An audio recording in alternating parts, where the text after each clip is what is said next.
Suffer, the first episode of a new podcast from myself, Lou Geneux and Greg Armstrong. I'm going to have him introduce himself in a second, but I just wanted to thank everyone for tuning in. If you are right now, obviously, probably couldn't have picked a worse day to start a Jets podcast, I would say. We're dead. Yeah, we're dead. We're in a bad space mentally. Everything's really, really bad right now. But you want to talk about suffering? Like, this is what it is. It kind of lines up really perfectly with us. We'll get into that more. Greg, please introduce yourself to the people. Say hello, all that good stuff, and then we're going to get into it. Yeah. Hi, everybody. Like Lou said, I'm Greg. I did some the Badlands draft guide for the last couple of years with my good pals Connor Rogers and Joe Caparoso. So been involved with the Jets community. And then Lou and I we've bantered back and forth with our buddy Sean for years about the Jets. Decided, why not start a podcast on the day after Zach Wilson allegedly tears his ACL? So now we're here. But didn't tear his ACL, but might have, but didn't. But allegedly. Yeah, so I think something where you and I kind of went back and forth on this was like, we have our group chat. We're talking in there constantly. I feel like there's no place for us to get our like long form thoughts out. I don't have anywhere to talk about the Jets other than in our group chat pretty much. So we wanted to start this. Obviously, like you said, you've been very involved in Badlands. You've been very involved Turn on the Jets world and like college scouting, all that stuff in general. And I think I'm the kind of person who doesn't know any of that. So you don't know this yet, but come season time, you'll be the person I'm relying on for like game previews, actual thoughts, intelligent opinions, things of that nature. Actual thoughts. Yeah, just like things that people actually want to hear. I'll be relying on you for that. So we'll get into that for sure. Our producer behind the boards here, Jason Koeppel, we'll have him jump in for a second. We're going to get into, maybe not today, maybe in the future, the beef that Greg and Jay had for years. I can't wait for that. We'll get into that for sure. So I'm looking forward to that. But let's just get into it. I mean, the Zach news is still not out officially. We're waiting to hear back on the MRI. Saleh was very not interested in talking about it last night. It wasn't good. It wasn't bad. It was like, I don't want to jinx anything. He literally said, I don't want to put bad juju in the air, which I'm trying not to read into it. To me, seems like a sign of it seemed okay, but they didn't want to jinx it after the Becton stuff. And there was things last year too they were talking about. I think they thought Zach's thing last year wasn't that bad. It turned out to be worse. You hit that over under of 230 right on the nose. That's exactly right, Jay. You think I wasn't trying to do that? Content. Yeah, like what's good. So I think Saleh is trying not to jinx it. We'll see what happens with the MCL or with the MRI. I'm going to operate under the assumption of the stories that have come out now about from Connor Hughes, from Zach, from The Athletic, from Samini, everyone else that's come out. It seems like it's going to be an MCL injury. That'll be like a 6-week injury in the middle. Could be 2, could be 8, call it 6. We'll see what happens. But outside of that, Greg, I don't know if you want to talk about the game. I actually weirdly went back and kind of watched a bunch of it because I was so checked out and I wanted to make sure I had some real thoughts for this show. We can talk about the game. We'll talk about the season in general, and then we'll get into kind of what we're thinking about for the future for the show. I think it'll be a week-to-week show. We'll do probably post-game reactions, maybe a preview. Maybe we'll squeeze it all into one. We're still trying to figure it all out. But Greg, what was your thoughts on the game last night? Overarching thoughts, and then we'll get into everything else. Yeah, well, I mean, the Wilson stuff, I think Saleh learned from the last week when, the Mekhi thing's not that bad. And then it comes out that he's out for the year.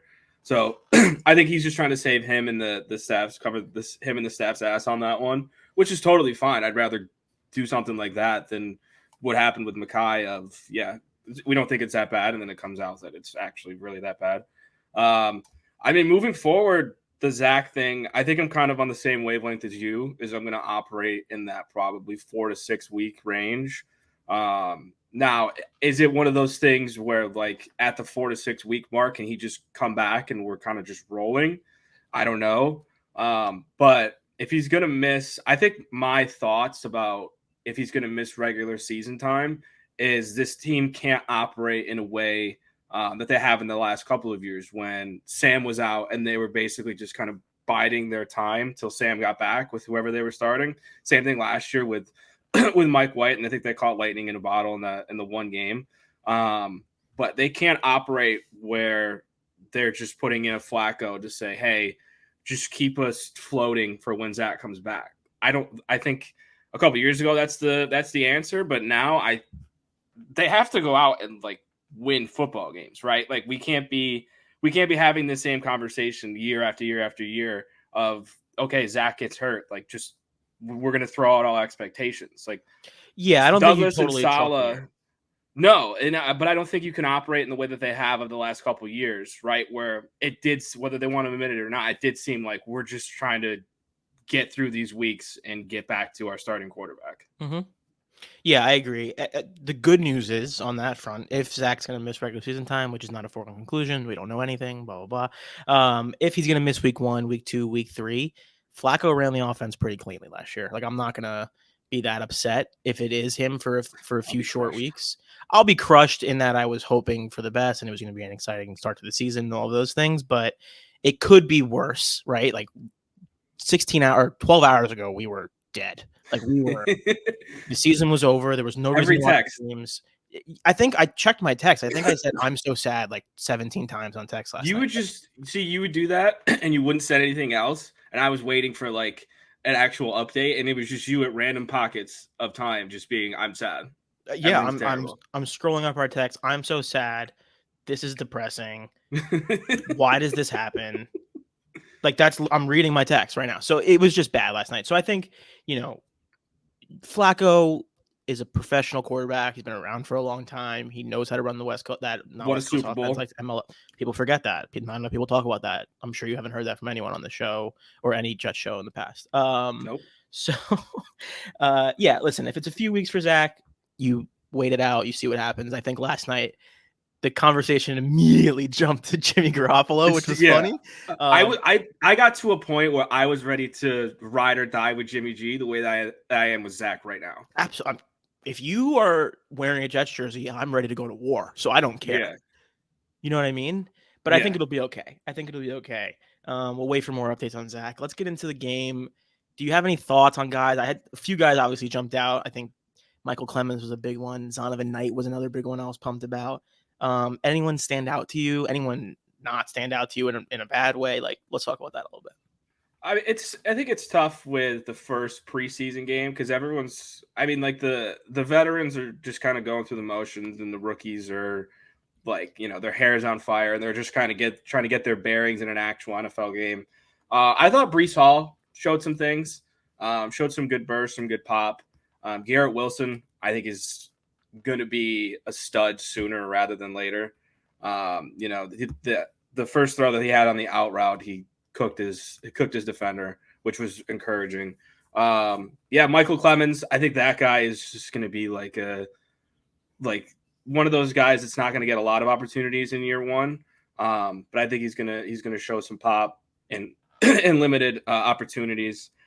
I mean, the defense as a whole, I think the starting defense, it was outside of the Quincy Williams like late hit, which was kind of garbage. It was kind of just vanilla stuff, right? Like they were missing tackles. It didn't really seem like they were on the same page. Offensive line, I don't really think we can get too much into because, I mean, it's the first game. That's not going to be the starting offensive line outside of, we'll have Brown on the left side and probably Fan on the right side. So probably game 3 or so, you can kind of make a better assessment of that.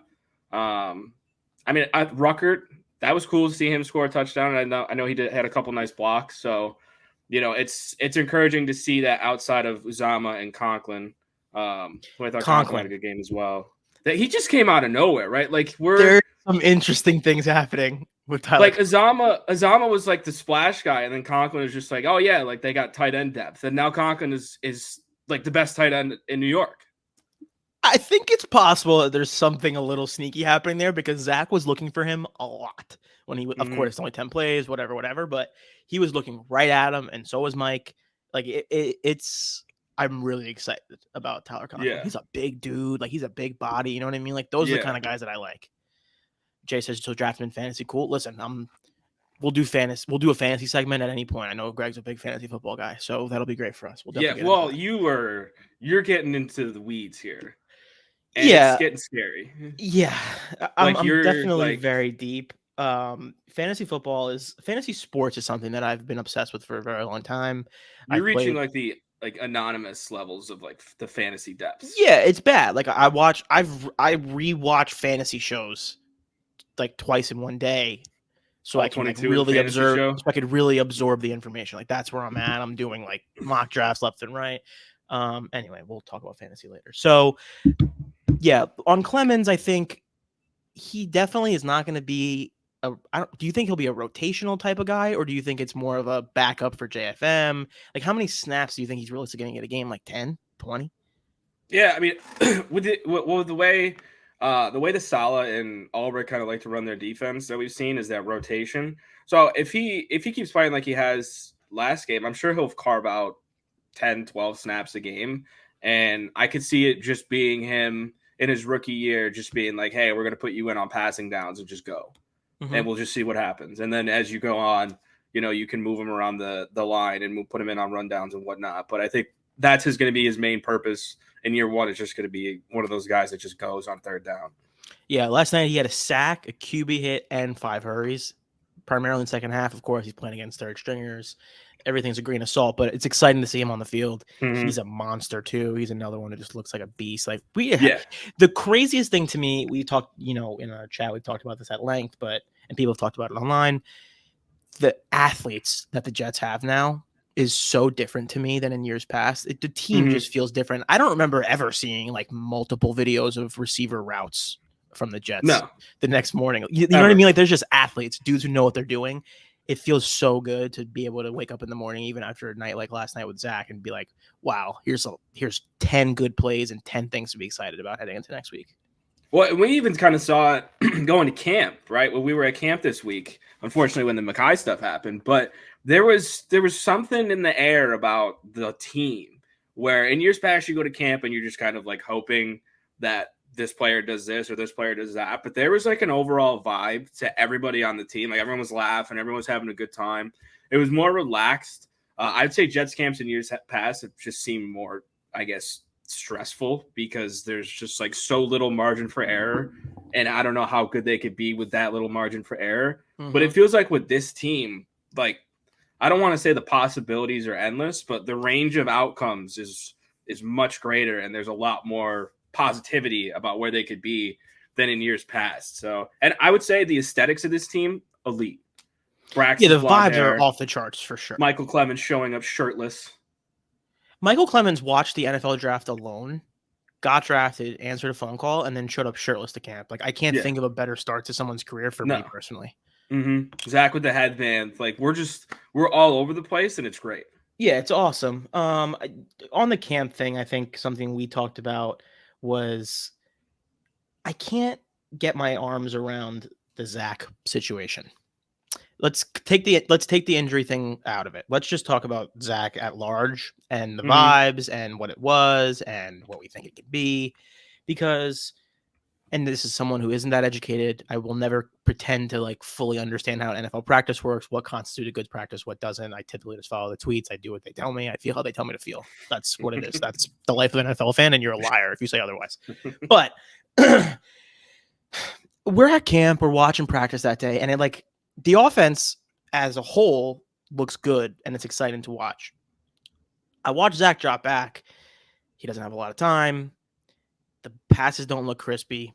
There's balls in the ground still. And we saw this in the game. Of course, super limited sample size, 10 snaps again, like we said, but pass in the ground, sailed pass. Like there's just certain stuff that doesn't line up with the vibe that we've been getting from the team, the media, and the fans. So where do you land on that? I know we're on opposite ends of the Zach Wilson spectrum, you and I. So one day we will get to that conversation. But how do you reconcile that? Do you agree with me? I think, you know what I mean? Like the vibes are a lot higher than what I'm seeing with my eyes. And I don't know what do they put into their preseason and camp stats, right? Like, is it just from a certain period? Is it from like if they were just working on red zone things? Do they take that in consideration? Like, I don't know. But yeah, from where we were sitting, it seemed like it wasn't that special. And then we go out and we go see the tweets, and it's like, oh, Zach was X for X, and he looked great today. And I was just like, I don't know. Maybe it's just because the angle we were sitting at, but yeah, I'm kind of chalking it up to that. But some of the passes were bad. the first 10 snaps didn't make me feel great either. Like, let's call No. it what it is, right? Like, the offense didn't look awesome, and that's a No. function of the offensive line is missing people. We'll have Brown in the game next week. Hope maybe, right? Didn't Dwayne Brown play next week? They play Monday. Maybe, Probably, right? A drive or two, right? Yeah. So let's say you had a real look at the offensive line next week. So this week it was not. But yeah, I just want that to be something people are monitoring. I think the vibes around the team are so good, right? Saleh is awesome. Douglas is awesome. The young guys are amazing. Elijah Moore is going to be LaFleur. All of those things. I think it's just something to think about. And another great point from Jay here. I want Greg, I want you to expand on your Zach Wilson stuff, and then I will expand on mine as well. I am like so conflicted. I'm so half in, half out. Every day I feel completely differently.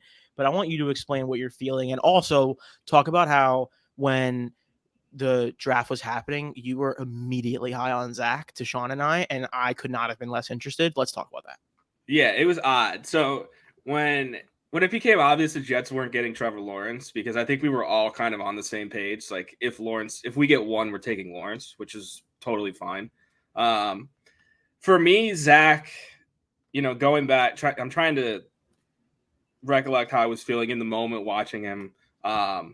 But it just felt like, we were at a weird crossroads, right? Where are we going to keep Sam and roll it back with new weapons and all that stuff? That was a big discussion. And I was looking at Zach like, okay, I think he's trending more to where, I hate to use this term, but like where the NFL is going. But you see a lot, you saw it a lot at BYU where, there's a lot of special plays. The arm talent was undeniable, and you kind of saw it. I would say, I hate putting this out there because everyone takes it the wrong way, but you saw some like Rodgers like things like in his release. Can you explain what that means? Explain what that means. Yeah. So when I'm watching people, you see different aspects of a player's game and you kind of relate it to another player. Mm-hmm. So like with Zach had a Rodgers like release at his pro day, but if you tweet that out, he's not Aaron Rodgers, right? That's kind of the jump to. And then when you're putting NFL, like when you're putting NFL comparisons to college players, I think this gets misconstrued a lot by me. So let's talk about it. Yeah, it's not the career like Mac Jones to the Tom Brady thing, right? When Mac was coming out, you could see a little bit of young Tom in Mac, and then it immediately goes to, well, Mac's not going to win X, these stats. It's player styles. It's the way that they play. It's not career accomplishments. It's not accolades. It's not all that stuff. It's strictly play style. Now, some people might put into they'd be a lunatic if they did that, but for me, it's strictly play style. So with Zach, you saw a lot of stuff off platform that was really, really good. You saw a lot of the splash plays.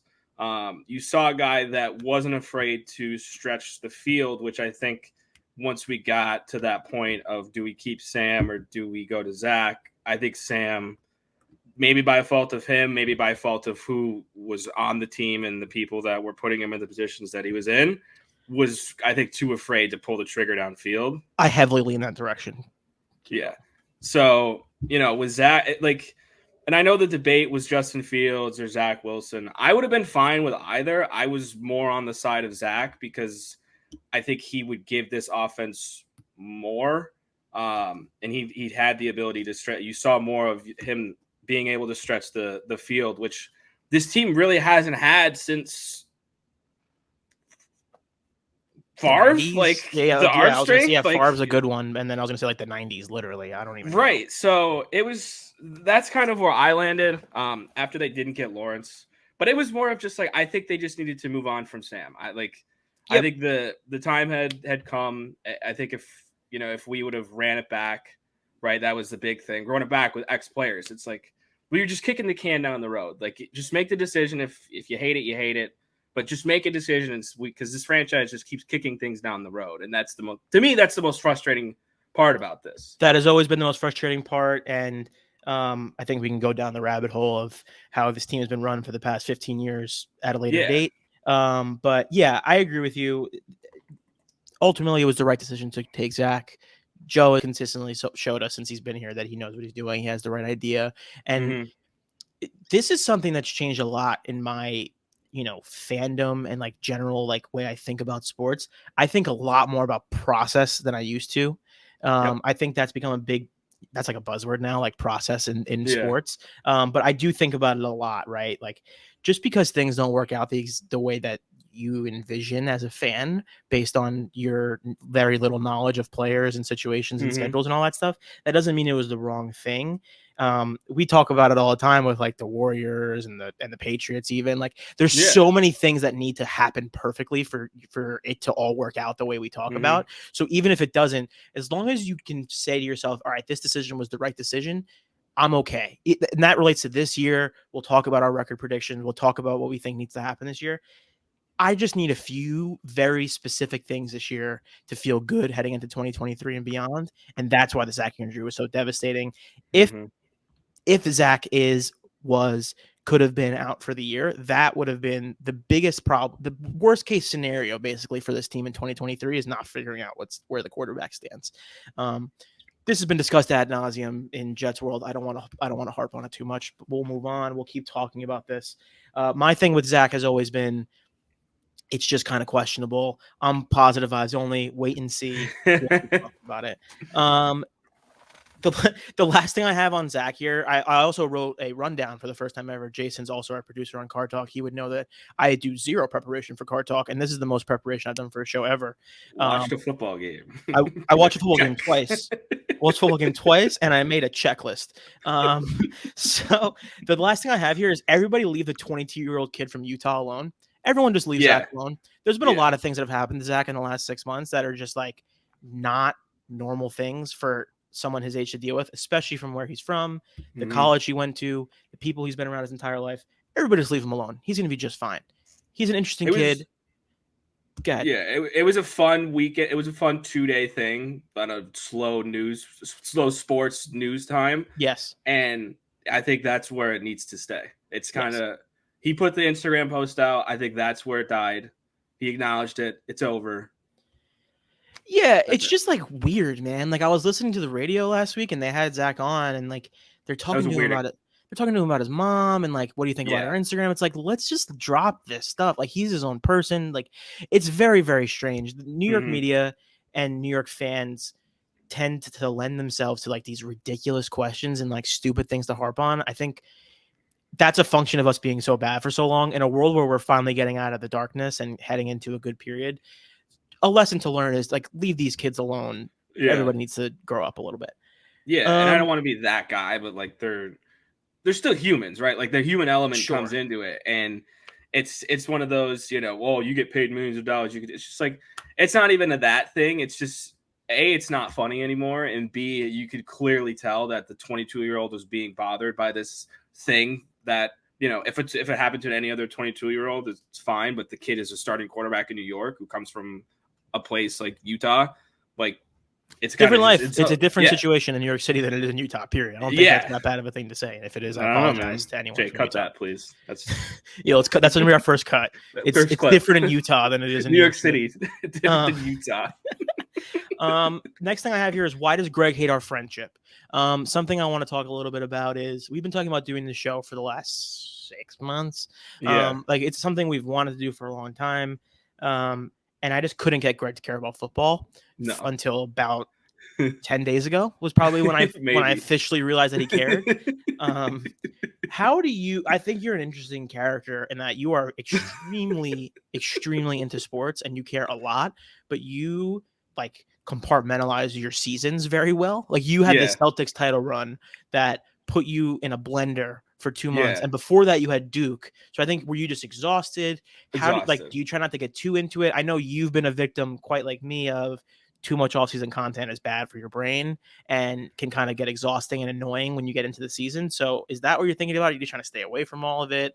How does all that work? Yes. So, I mean, going back, so Duke, it's Coach K's last season, right? So Duke makes this magical run in April, and the way that they lose is just excruciating, debilitating, whatever. Awesome. I sat on my couch for an hour and a half and I blacked out. Don't remember anything that happened afterwards. And then you texted me at 12:30 in the morning saying like, hey, can you talk? And I thought something was wrong. So we get on Xbox, as guys do. We get on Xbox to talk. And you just like ranted about Duke for 45 minutes and then we got off. Don't remember a second about that. Perfect. I just woke up the next morning. The hat that I had, I think, was still behind the couch because it fell off for like a month, 2 months. Just Just couldn't bring back those memories. The 45-minute Xbox session of you just complaining about Paolo and like the Duke defense was awesome. They just wouldn't give him. The ball. He just wouldn't take the game over. They wouldn't pass him the ball, and you were so upset. Anyways, so then we get into the Celtics, right? Celtics and the Rangers. So coincidentally, it got to a point where it was Celtics playoff game, Rangers playoff game, back to back for like 3 weeks straight. There's a time where the Celtics had a game 7 at 3:30, and the Rangers had a game 7 at 7:30. So it was just like a very emotionally, and I mean, you can go back the way that the games, the Rangers season and the Celtics playoff run were. It wasn't just like straight, like, 7-game series. It was like wild peaks and valleys. Yeah, that was a crazy. Let's talk about. Never mind. I was gonna say let's talk about the Rangers playoff series. Let's not do that. Keep going.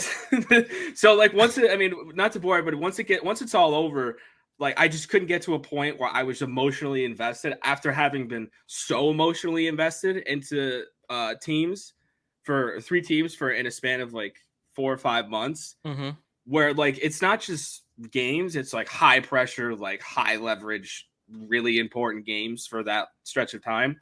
And it's just like the offseason stuff. Like I think all 3 of us, 2 or 3 years ago, I would think we would say we were just so locked in on Jets content come like June, July. Yeah.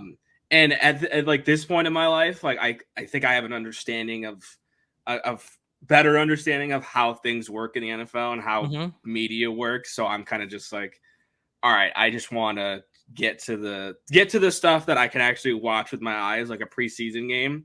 And then we can, and I told you guys, I mean, you put me in the middle of the floor and park and I hear that one crack of pads, I'm back in. I'm on. Yeah. Speaking of practice, what you want to talk about that drill the linemen we're doing? I hope to one day speak to the Jets defensive line coach about that, because it was one of the weirder drills I've ever seen. Do you remember what I'm talking about? Yeah, where they're like they bounce they start off in a 3-point stance and they bounce it's to work on bend, but what does bend mean? That's another one of those buzzwords that like I don't even know what that word means. So I don't think anyone knows. I don't think you know. Yeah, it's one of those things. So like when you're coming around the edge, right? It's the ability, like the Micah Parsons clip that showed up a couple days ago. Like his ability to get his hips low to the ground and then power through and get to the quarterback. Like some guys, they'll go 2 round around the tackle, and that got it. It needs to be like a sharp turnaround.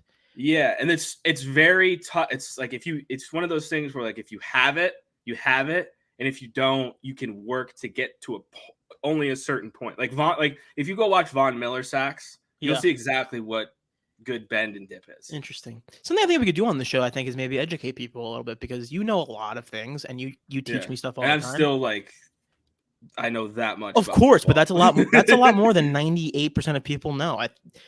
Again, people can say whatever they want. Most people have no idea what's going on a day-to-day basis on a football field and how a football team actually operates. And something I think we talk about is that a little bit. It's like people do it, and look, you do all 22. Credit to you, but you say, oh, like it's always funny to me when people make fun of a guy like, oh, his responsibility was this. It's like you have no clue. You have absolutely no. You could say something based off what coverage you think it is. You have absolutely no clue what that guy's responsibility is. Oh my God! Wait, hold on. No. A great text from Jay. No, this is great news. All right. I mean, we can't be throwing that out like. No. Wait a second. A tweet from Manish Mehta. Wow. Manish Mehta has returned. Some encouraging news regarding Zach Wilson's MRI. He didn't suffer any ligament damage, I'm told. Wilson has a bone bruise. Further evaluations are being made to determine possible meniscus damage, but relatively good news for the Jets quarterback. He and the Jets dodged a bullet. Let's assume Manish is correct here. A bone bruise sounds great. I feel worse about Zach right now that I just heard that from Manish Mehta. Because it's Manish.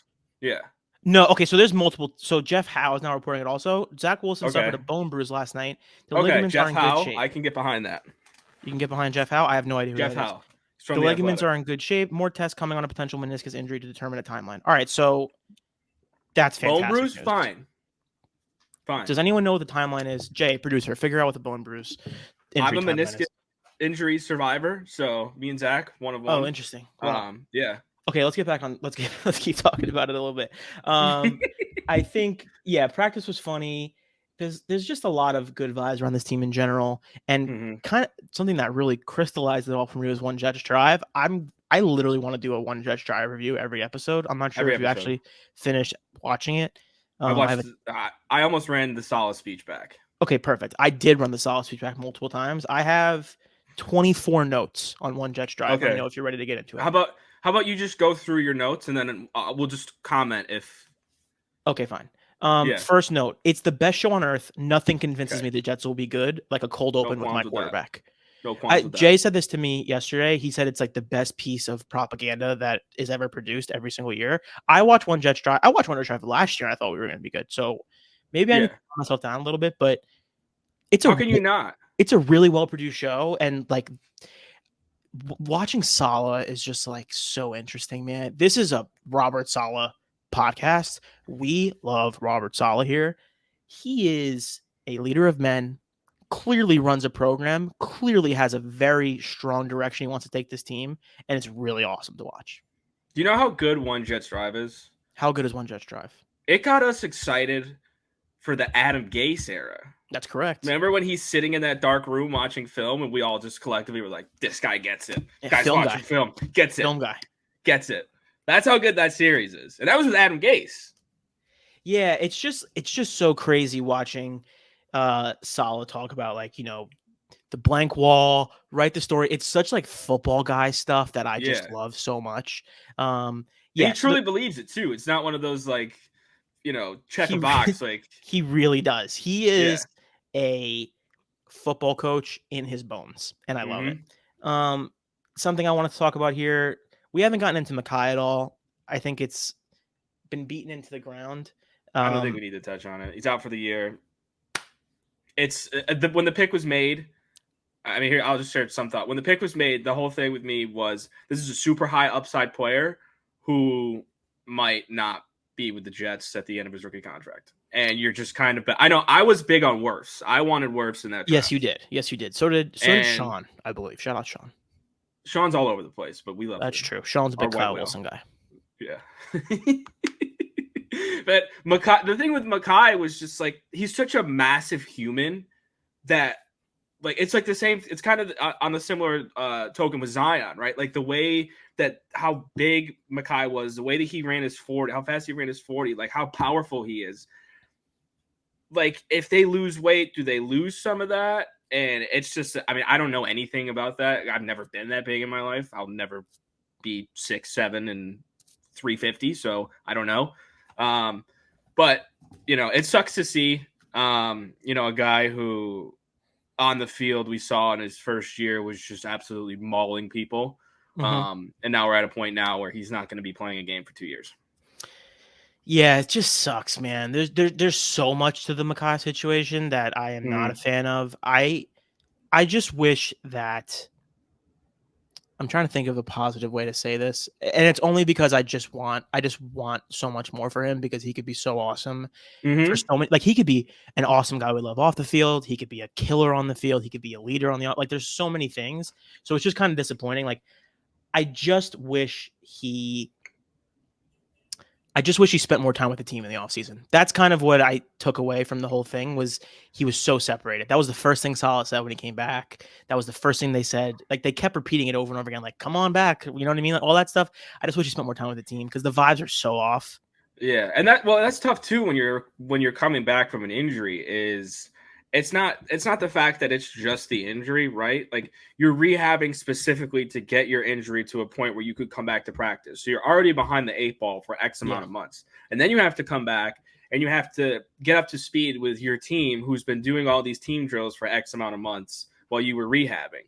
So you're still behind the 8 ball there. And, you know, injuries suck, obviously. I mean, but for a guy like him who we saw, I think, glimpses of how special a player he could be, to have it end like this for a second year in a row is tough. Yeah, really upsetting. Honestly, I'm just hoping for the best with it. What do you think? Talked about the Dwayne Brown thing a little bit. I'm interested to hear your thoughts. We've gone back and forth on that one too. As you know, I was a little down for a second. I'm just playing a little devil's advocate. Never seen a guy who wants something so bad and then immediately gets it and just rationalizes how this isn't going to work out. Our chat was all in on Dwayne Brown, like sign him. We're at camp, sign him. They sign him. You're like, I don't know if I like the signing. I just want to be honest about it, right? Like he's like 37 years old. He made the Pro Bowl last year. I get it. Yeah, listen, I'm gonna be positive about it. It sounds like a good idea. There was no better option, that's for sure. No. So all good things with Brown. I think the offense is going to be what the offense is. Like, what do you think the upside of an Elijah and a Garrett is in a world where the quarterback play doesn't live up to what we want it to be? Because that's something to think a lot about, right? Like Elijah Moore. Hey, 1 second. Elijah Moore is my favorite Jets player since Revis left the team. That's a fact. Yeah, I'm willing to die on that hill right now, or another version of that saying. That is my guy. He is poised to be one of the best wide receivers in the NFL. His cuts are insane. His hands are insane. Like, it's just, I'm really excited about Elijah. Garrett looks really awesome too, as we saw last night. Just kind of seems like very polished for how young he actually is. Yeah. So where do you think the upside of those two guys are this year, setting aside Zach? First up, I just think we have a bunch of good humans on our team too. Mm-hmm. Like Elijah, very good human. Garrett Wilson, very good human. So it's easy to get behind those type of guys. Jay put Dwayne. I had that conversation with my dad. Dwayne Brown equaling Ryan Khalil. I think the Khalil thing was Douglas just being like, we just need a center. Like, hey, we Ryan. just needed a body at that point, right? Right, and he was retired. What are you doing? You want to make a cool $5 million? All right, cool. And then it was like week 2, and Khalil was like, "Hey, man, I'm good on this. Yeah, and I'll collect that paycheck." But again, let's talk about the process over results. Like, sign me up for a world where we need a center. We got to go get somebody. Joe's like, I'm going to go get Ryan Khalil, who seems like the best available right now. Listen, McHagnon left him absolutely nothing, and Joe was like, we need a center. This guy left the cupboard absolutely barren. Let's try to sign a guy out of retirement who was really good. I mean, Dwayne, like, there is the concern, right, that Dwayne Brown's play just falls off a cliff at this age. Yeah. Because not everybody's like Brady, where they can just keep elevating as they get older. And offensive tackles, I mean, it's just, I think when the age thing, there's a real possibility where this is not going to be good. But like you said, it's one of those things, process over results. I mean, we could look back in a year from now and be like, that was the worst signing of the Douglas era. But they needed a left tackle. You know, if it comes down to, hey, Dwayne, you know, we want you to play right tackle or left, or instead of left tackle, so we have Fant, and he doesn't sign. Like, that's a bigger issue than just be like, okay, fine, we're going to keep Fant here because we promised him, and we're going to start Max Mitchell at right. Like, getting Dwayne Brown in the building is good process, and we'll see what happens. It's almost like I don't even like talking through the speculation. I'm so anti-speculation at this point because I just trust Joe. That's it. I trust Joe and I trust Saleh to do it the right way, or at least their way. And I like their way. I like everything they do. So Saleh or Douglas could sign Joe Namath to like a 3-year contract, and I'd be like, all right, something to think about. Guys got something left in the tank. Leader in the locker room. Back to One Jets Drive, Idaho. I would give anything for housewife style coverage of this trip. Yes. I think. Why don't they have that? How is there not like 2 hours of just Idaho? I want to know how their golfing went. I want to know why Eli didn't have golf shoes on. I want to know why he doesn't know how to putt. I want to know how Zach and Joe Flacco's pickleball game went. I want to know all of it. Zach on the moped or whatever. Zach on the moped. He also was draining buckets. Was he a basketball player in high school? I don't know, but he's got a pure shot. He was pretty nasty from 3. You can tell. I would assume he has, because you can tell very easily who has played basketball. You can before at a competitive level, and it's like a very instant type of thing. He did play basketball, by the way. Yeah, he was number 1. He was ranked 26th in all of Utah. That's pretty good. Wow. I don't know how strong the basketball pipeline is in Utah. But how many people play basketball in Utah? That's surprisingly good. Like, I honestly, I love that. 28. He's the 26th of 27 basketball players in all of Utah. Next thing here, I have DJ Reed. I really enjoyed his interview. DJ Reed speaks to a larger thing that Douglas did in the offseason that I'm excited about is we are a super young team. Keith Van Horn, the Utah GOAT. He's from Utah? Jay? Wow, I used to love Keith makes Van Horn when he sense. played for the Nets. Makes sense. I mean, I used to love Keith you take Van one Horn. look at Keith Van Horn and you're probably like, yeah, that's a Utah guy. Jay, you're just you're preaching to the choir here. Tom Chambers. Who is Tom Chambers? Do you know who that is, Greg? Player. Yeah. All right, I have no idea who that is. I don't watch basketball, so that's fine. Take one look at Keith Van Horn, and then you're like, yeah, that guy's from Utah. Yeah, 100%. It's DJ Reed. I think something that the defense is built around right now is it's super young with these veterans who are seasoned pros. DJ Reed's been in the league for a long time. He's been doubted his whole entire career. Played for Seattle, has been locking down big receivers. Like, he's a voice. You could see it on the practice field. He was talking a lot. He was getting in people's ear, all that stuff. Jordan Whitehead is another guy who I think is I love that guy. A great pro. Hearing him talk last night was awesome. I like hearing the way these guys talk.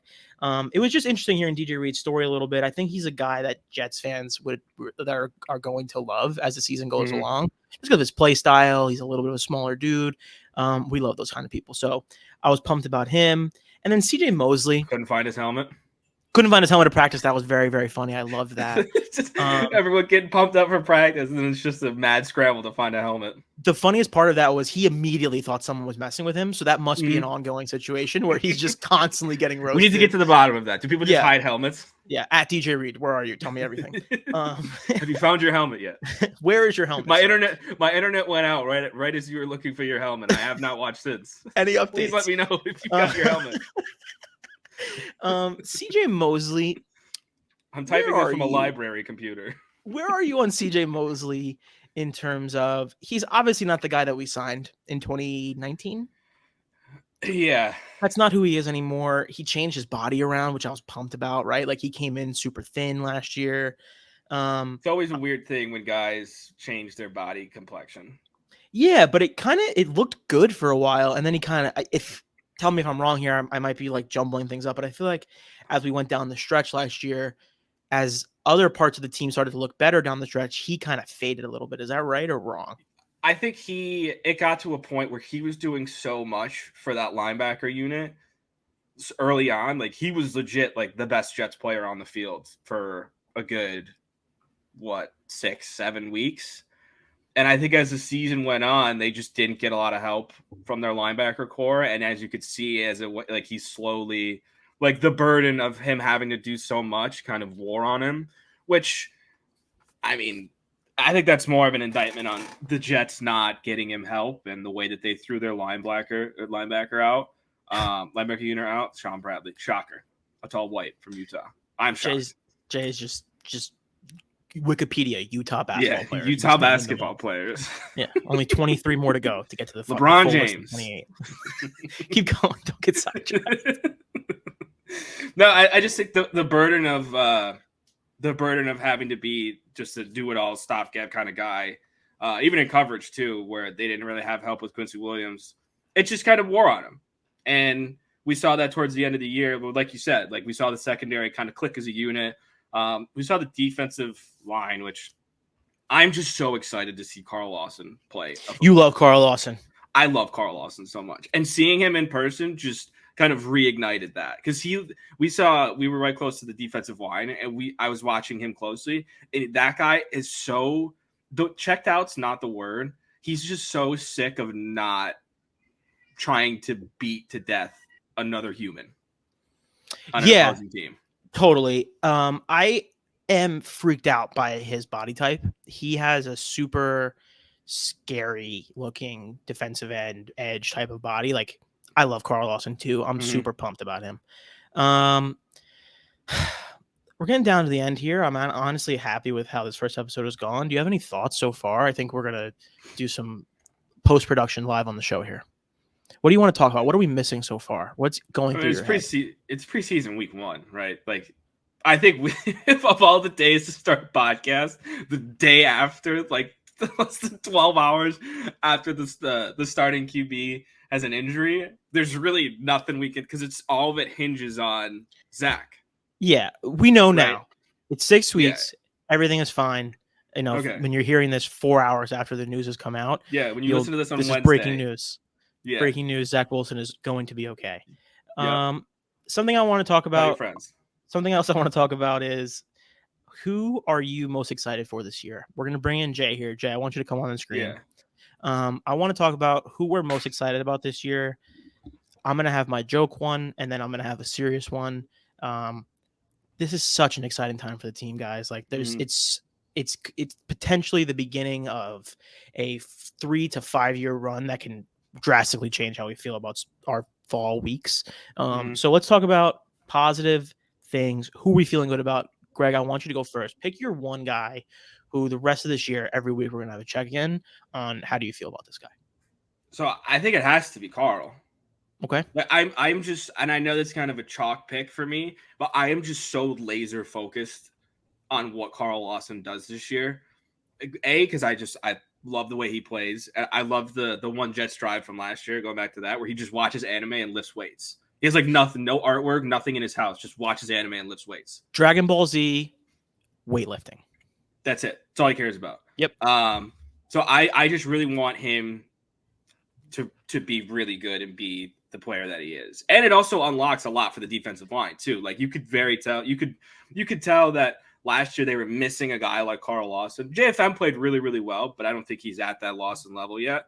So just having that steady rotation of those guys and having Carl in there, I'm very excited for him. Number 2, AVT. Is AVT going to be like an all-pro for his whole career? Did we steal that guy? He's in a spot where this is the exact type of like media coverage you want from AVT. No one knows anything about him. Yeah. No one knows anything about him. No one's heard anything about his play, and he just goes about his business. Yeah, he's awesome. Jay, pick the guy you're watching. Keep in mind that the more weird it is, the better an option it is. All right. Well, I think you know where I'm going to go on offense because. Also, wait, hold on, Jay. Tell everybody who you are. Yeah. Give a little bit of background for the people because you're going to be on every week. Mm-hmm. Yeah. Well, I think that a lot of people on Jets Twitter and the type of are I would say the center of the Venn diagram of viewers that will be checking out this show have a pretty decent idea of who I am at this point. But I work with Stop Lou. banging the table, Jay. Jeez. Sorry, I work with Lou at 1:37 p.m. But in the Vayner stratosphere. Mm-hmm. Been in the producer of Card Talk. Yeah, Card Talk, producer of Card Talk. We produce a really fun podcast around sports cards. Yeah, and I've been in the Jets Twitter space, albeit after a little 2-year hiatus, for years, just acting like a complete maniac and doing all kinds of crazy stuff. But we had a magazine, and covered the team. Was at training camp endlessly for years. One of the foremost agents of chaos in the history of the Jets franchise, Jason Koeppel. Yeah. But it's good to be back talking Jets. I'm excited to be a part of the podcast for sure. Yeah. All right. So who is your number one person? Let's talk about it. Well, I mean, what am I going to do? I'm not going to pick my guy, Michael Carter. That is your guy. Very interesting spot. What's up? Very interesting spot, Michael Carter.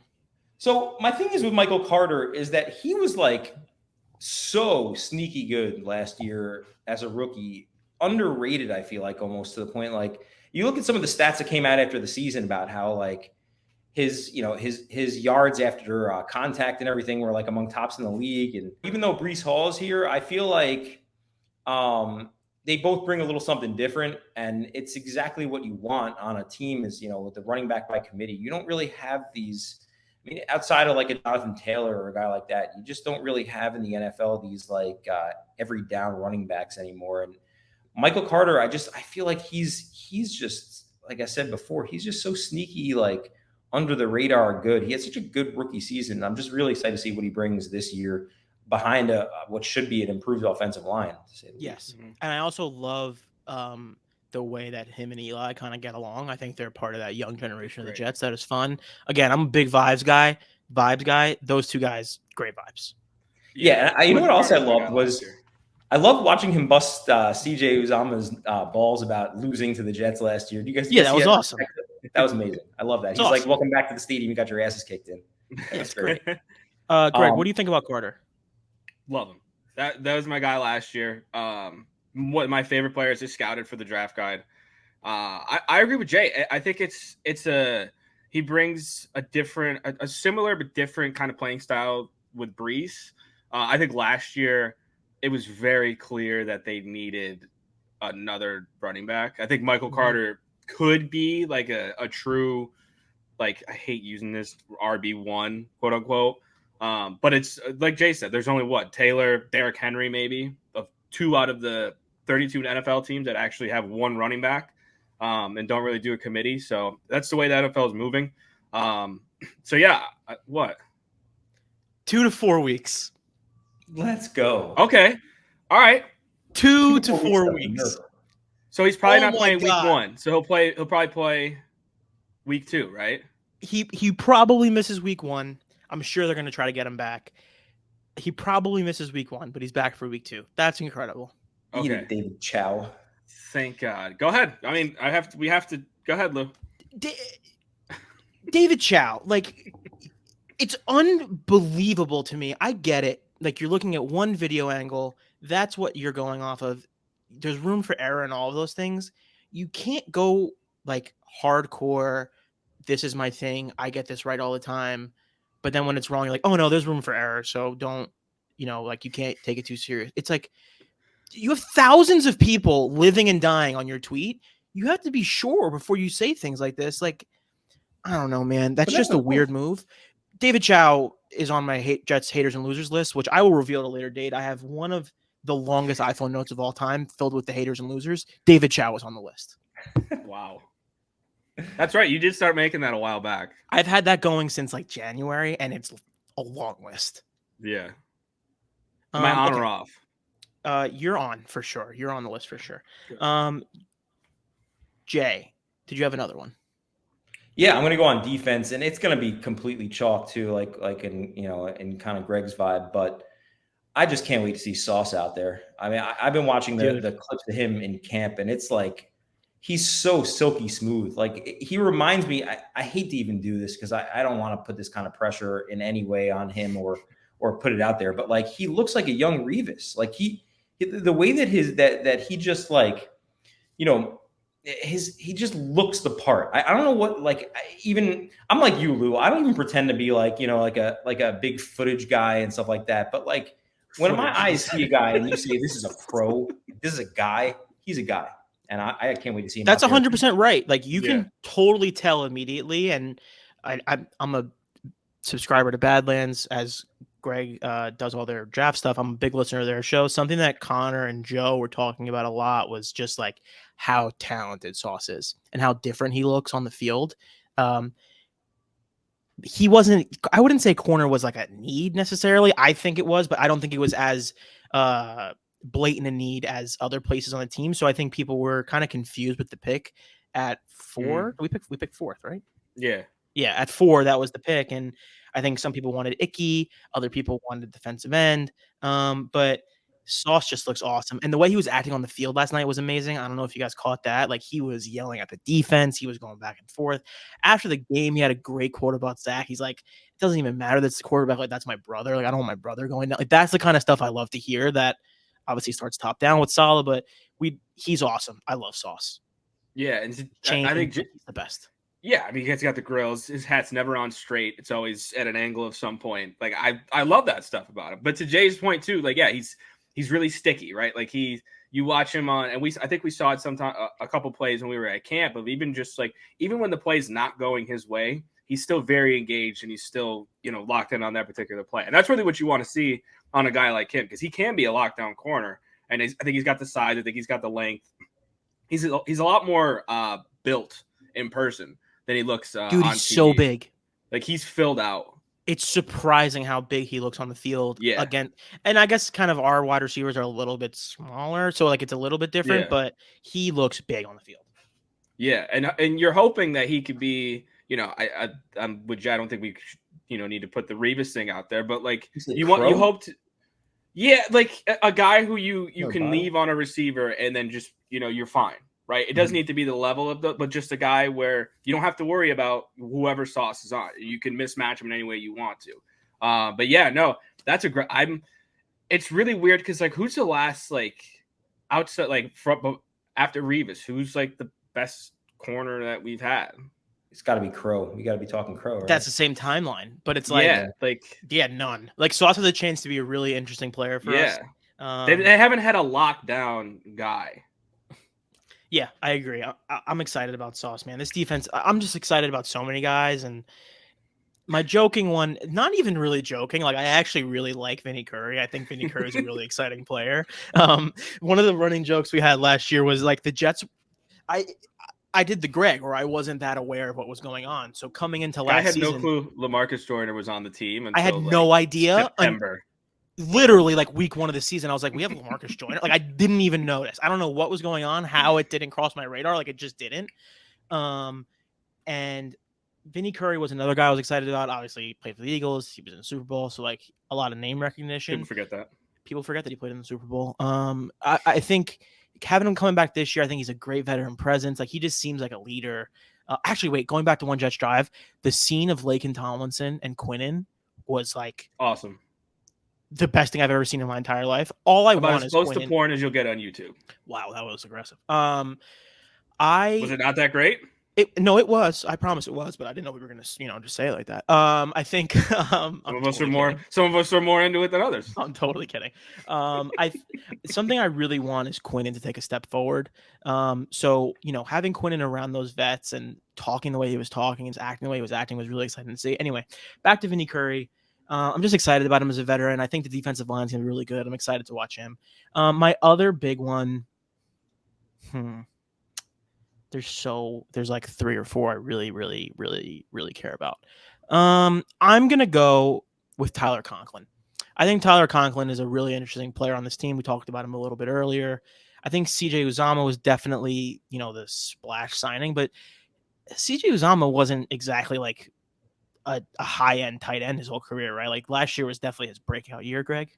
Yeah, I think he was more of a beloved guy in Cincinnati because he's been there for a little bit. But he's still a fine player, but not this. Yeah, like just one of these high end free agent signing guys. You're like, holy shit, we just got CJ Uzomah. Like it's Totally. It's great to have.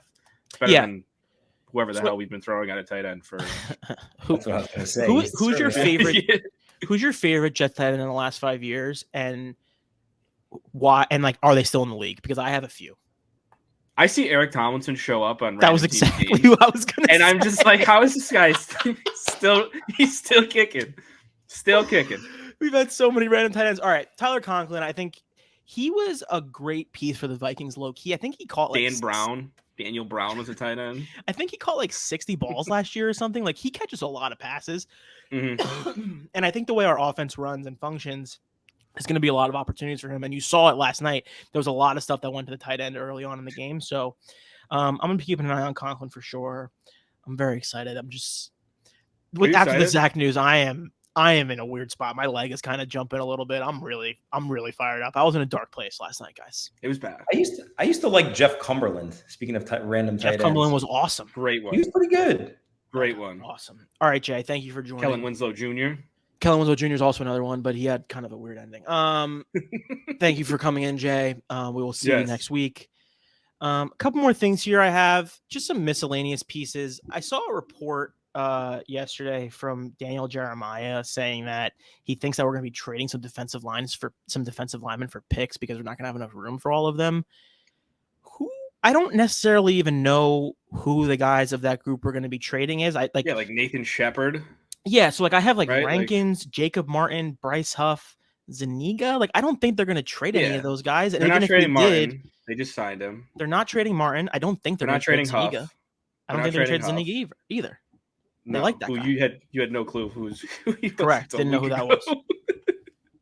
He had a sack. I forgot he was. To be completely fair, I had no clue he was on the team until I saw him at practice too. I was like, a McCagnon holdover. Yeah, I'm a big fan of his, actually, low key. I think the team likes him too. I actually am. I think he's like, yeah, but I think the team likes him, right? Like he's obviously he's stuck around for a reason. Guys like him, who's another one on the offense? Jeff Smith's one of those guys who just sticks around. Like the team just likes him. Tariq Black. They operate. This is one guy we Black's talked about. Another great one. He's always around. I love it. Around. Guy just loves football. Yeah. Couple more things here. Cager, yeah. Cager's another one. He switched to tight end. He has no chance, though, right? I can't see. No, but that's sneaky. I do that all the time in Madden. If I want to keep a guy on the roster and he's like 6'4", Yeah, Just tight throw him end. in tight ends. Always. Just throw him in Yeah, tight end. another classic move back in the day was I used to put Champ Bailey at wide receiver. And he would just when he had like 99 speed and would just blow by everybody. It was awesome. Oh yeah. Have him go both ways because like it doesn't matter anyway. Like there was energy. Energy was not a thing in Madden. Totally. Yeah. all. Now isn't the whole thing now that like the energy is really messed up and it like completely ruins the game? Yeah. Cool. Can't wait to play Madden this year. Yeah. Looking forward to it. Last thing I have here is Josh Allen actually good? I think on Card Talk, anyone who listens to Card Talk will know that I am constantly attacking Josh Allen and I'm at his neck. And the state of Ohio. The state of Ohio as a whole, also, I'm not a big fan of. I'm sure, the Ohio listeners on this show will be a little bit lower. Fine. I don't know, man. Like, part of me is just really upset that we walked into another top 5 quarterback for the next 10 years. And I don't know how to reconcile that. So and I could be completely wrong, and this could be thrown back at me in 8 months. I want to see how Buffalo plays when they have the target on them. Because I don't think they had it as much last year, because I still think people were like, all right, the Patriots have a guy in Mac Jones. They spent all this money. Like it was more of like a Buffalo, New England type of who's going to win type of thing. I think it's all them this year. Everyone's in on Buffalo. I think it's a legit Super Bowl conversation for them. Well, and aren't they like the favorite to win the Super Bowl in the AFC? And I want to see how they play with the target on their back. Because it's a lot different when you're the fun Buffalo Bills, the fans, It's Absolutely. a lot different when people are like, oh, no, you need to produce now. This isn't just the fun team in it's not the come-up anymore. This is who you are a Super Bowl contender, and there's expectations. I completely understand that. Like we need to have a serious conversation about Josh Allen doesn't make a Super Bowl this year. Listen, 3 straight years of not making the Super Bowl? Some are saying he can't get the job. Oh, they're literally the favorite to win the Super Bowl. So they are plus 600 to win the Super Bowl. The Buccaneers are plus 750. The Chiefs are plus 1,000. The Packers are plus 1,100. No. And the Rams are plus 1,100. But anyway, just the Bills thing is like, I'm not going to sit here and pretend that Josh Allen hasn't been awesome since he came into the league. He had a tough rookie year, but Shay's going to eat his shoe if the Bills win the Super Bowl. Okay, we'll screenshot that one. That's a check mark because that sounds like something that has a really good chance to happen and probably not a bet that Jay should be making. But I truthfully, if that happens, I don't know what I'll be conflicted because I do want to see Jay eat a shoe. However, I don't want to see the Bills win a Super Bowl. I would be crushed. So this is something we should talk about too. Who do you view as like the teams you hate the most? Because Bills, number 1. You hate the Bills the most? Mm-hmm. I see. We've had this conversation before. Where I live is like the Bills fan central, right? I used to live in Syracuse. It's 2 hours from Buffalo. Like the New England thing is just they were always just better than us. So I never really looked at them as like a rival. Like I'd love to beat them all the time, but it's just like, all right, this team's winning Super Bowls. Like we don't even make the playoffs. Like we were both 4 to 7 win teams for like 5 straight years. Right. So it was always like, all right, I want to at least beat the Bills and the Dolphins, but the Bills more importantly because I hate them and I hate their fans and their stadium and everything that they wear. The chicken wings are good in Buffalo, but the city sucks. City sucks. Stadium sucks. Fans stink. Yep. The tailgating thing's super overrated. The weather's the worst. I almost got like terrible. I was gonna say I almost got food poisoning. You might have. Buffalo weather's that bad. What's that? Ice poisoning? What's that called? Ice poisoning. Ice poison. When you're frostbite. Freezer poisoning. Frostbite. I almost got frostbite when I was there. I just don't like it there. I don't like their fans. I don't like their team. I don't like their logo. Like I'm just not a big fan of the Bills. But part of me still cares more about the Patriots than I do about the Bills. I think it's a region thing. It's possible it's a region thing. That's a good point. It's possible. I'm excited to see the Bills. I'm not excited. I'm interested to see the Bills. I hate the Fins. Well, you live in Florida, Jay. That makes a lot of sense. So I guess it is region thing. I guess it is regional. And it's also when you grew up because the Dolphins were a much bigger. You're like 150 years old. So like when the Dolphins. Yeah. Because I grew up in the 80s. Yeah, exactly. Yeah. So you saw the undefeated team, didn't you, Jay? In person. I'm interested to see what happens with Josh because I agree with you that it's a big year for him and them. First year without Dable. There's a lot of interesting things happening. So I'm hoping Ken Dorsey. Hoping for the worst. Who's Ken Dorsey? Their offensive coordinator, former U quarterback. Interesting. Let's do honest predictions. I've never met, by the way, for everyone watching and listening, I've never met someone who loves sports as much as Lou, who knows absolutely nothing about sports. It's shocking how It's little wild. I actually know. Guy hosts the #1 sports card show. Knows nothing about sports. Nothing. It's just weird. We do that all the time, but then there's like these random things that I know that are just super off topic. You'll throw out like the 2004 like AL MVP. Yeah. And it's like, all right, cool, man. How do you know that? Super weird. I had a kid I used to work with, shout out Drew, who he was able to recall the final score of every Phillies game in like an 8-year period. If you said the date, if you said like August 13th, 2011, he would know what game it was. It was wild. That's impressive. I feel like with sports knowledge, you either need to be like the middle part is just super boring. You either need to know nothing or you need to be like that guy who can just name you the Phillies score from May 18th, 2002. You know? Yeah, totally. Honest thoughts and expectations. I think this will be a fluid situation if we're being honest with each other here. Mm-hmm. I don't think you and I are big record guys, like counting the record and that's the final. There's so many different factors that go into it. There's so many different things that go into it from a injury standpoint. Like let's say your quarterback gets hurt and misses a couple games, or there's just so many bone bruise in his knee, how the schedule falls, and like there's so many different things, right? So let's talk about record as a general thing, because I do think there's some validity to they got to get some wins, they got to be competitive, they got to play meaningful games, and then also like what are the things that you're looking for as paths forward to success heading into 23? Talk about that a little bit. Yeah. So record wise, we're still in like year 10 of not worrying about the record, but I think like anywhere from 6 to 9 or so wins is probably where I want to be. I think in record 2 is, I don't think it's an indicator obviously of some sort. But there's so many things that happen in NFL season, like you said, who you play, and more importantly, when you play them. One bounce can turn, or a couple of bad bounces can turn 11-win team into a 7-win team. It's all just a weird thing for record. But for me, I mean, the obvious, Zach, you want to see more from him. You want to see him, take those shorter passes, take what the defense is giving him more. And then you want to see him mix in those bigger plays that we saw a little bit of last year. You want to see, obviously the emergence of Garrett Wilson. I think he's going to, I know this has been talked about online a little bit today, but like there's going to be a point in the season where I don't think they can keep him behind Corey Davis as wide receiver 2. And I'm interested to see. I think that'll be sooner than later. Well, I think they've really valued Corey Davis's blocking, and for a team that wants to run the ball a lot in their zone scheme, I think he's a really valuable piece. As much as people hate the drops, and I know we all do, he's a very valuable piece in the run blocking game. But I'm interested to see when that kind of transition happens of, okay, Garrett's playing really well. At what point does the value of Corey Davis's run blocking, like where's the threshold of that for Garrett? The continuity on the offensive line, I think we're really all excited that now that they have, ABT, Lakin, McGovern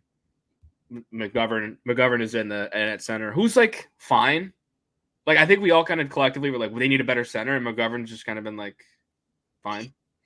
He's you could upgrade, but like secure, right? I guess like he knows what to do. Like you can't fix everything. This is not an overnight process. You can't fix everything.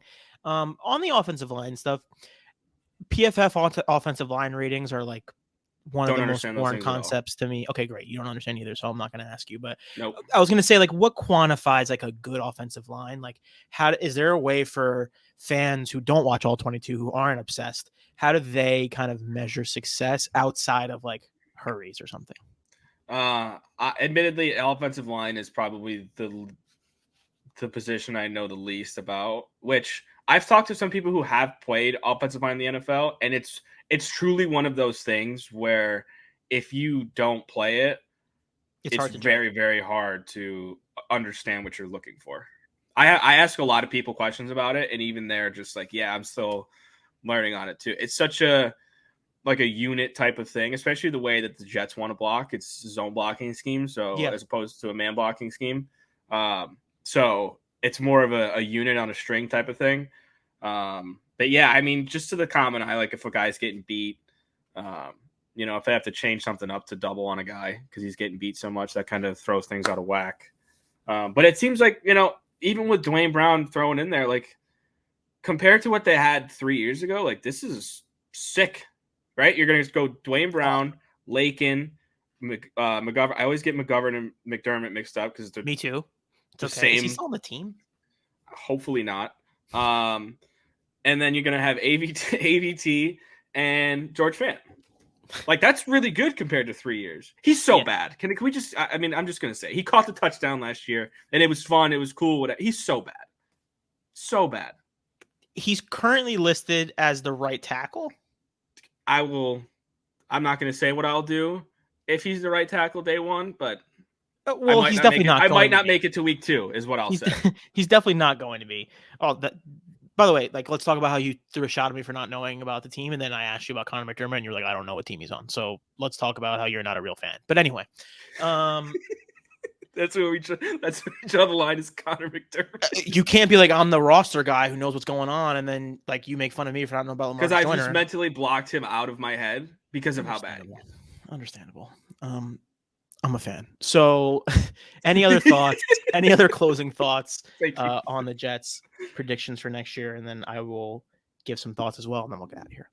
I'm just hoping for more fun. I want them to be in games against competitive teams. Like the Bengals game last year. Awesome. That was a sick game because we were just in it against a really competitive team. Mm-hmm. Like, I don't care. Bucks game, another good one. Bucks game, great one. The Tennessee game, awesome. Like, it's just been so many years of beating up on like teams like the Jaguars and the Texans and like stuff like that. Like, it's just old now. Like, I want to. I get like the thing with fans is we all want to be in competitive games at like Thanksgiving. Like, our saying is just be on the graphic in December. Mm-hmm. But like, get on the graphic. They need to start playing. Like, Baltimore week 1 is a great barometer of where this team is at. Mm-hmm. Because that's a team that has legitimate playoff aspirations, Super Bowl aspirations. Mm-hmm. They're a good team. That's what I want to see how they stack up against that team. Because I think the most frustrating thing out of all of this is just their non-competitiveness against not even just like the league's elite, but just like good middle teams. Of the pack. Yeah, like it's so frustrating that we're just constantly getting blown out by those guys. Totally. Yeah. I speaks to the name of the show. I think something that you and I both want, and I think a lot of Jets fans want, is just be good enough for it to hurt when we start to lose games. Yeah. I don't want to lose crushed by a last second field goal in November. Yeah. Like, I don't want it to be November 14th and the Jets lose by 3 touchdowns. And it's just like, all right, well, I'll just go home and get ready for the week. Like, I want to be in pain. I want to suffer. Yeah. I want to feel really bad after a Jets loss. I'm with you. Like, those AFC championship runs, like, best times of my life. The whole week is predicated on whether the Jets win or lose. I think about it all the time. To this day, I still, whenever I'm in football season, I am chasing the high of the San Diego win. Mm-hmm. And to be honest, I'm chasing the low of the Pittsburgh loss. Like, those are formative moments in my sports fan career that I hope to have back soon. Yeah. I'm with you, man. I think from a wins and losses perspective, there's a wide range of outcomes. We have to get on the graphic. There's just no reason that we can't be a team in November, December who isn't at least sniffing the last wild card spot. There's been too much time. There's too much buildup. It's been 10 years since there's been not 10 years, but it's been a long time since there's been anything interesting happening here. And Salah's making it look really good, and Douglas makes it sound really good. But they need to win. They got to win some games. They have to beat good teams. They can't lose. They can't give up 40 points to a random team. And Jeff Ulbrich is like, and shout out Jeff Ulbrich. I'm actually interested in him. I liked how he talked on One Jets Drive too, but you can't be like, all right, well, that's not going to happen again. And then it happens again 2 weeks later. Like, that stuff can't happen anymore. Can't go into New England and lose by 1 billion points. Yeah, just can't do it. If we go 2-15, then what? If we go 2-15, like, I don't know, man, that's really bad. I think there needs to be real conversations of, do I just need to stop rooting for this team? Yeah, I think we say that. That'll never actually happen. But the real conversation is if we're 2-15, like, what's the status of the head coach? Because Right. you know Like, how what the are we media gets doing in this here? city. You know how people get.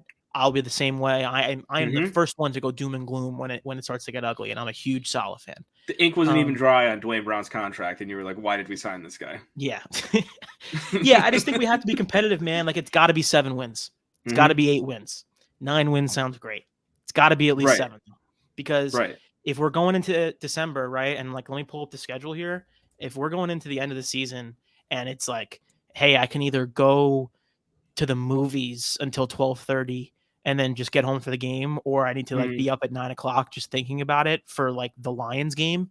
Yeah. That's a nightmare. I can't have that. Mhm. So I don't want to harp on it too With much, you. but we got to win games. The big thing I think is on offense, I'm looking at is obviously Zach. We got to know. I know he's injured now. I know it's going to be a few weeks.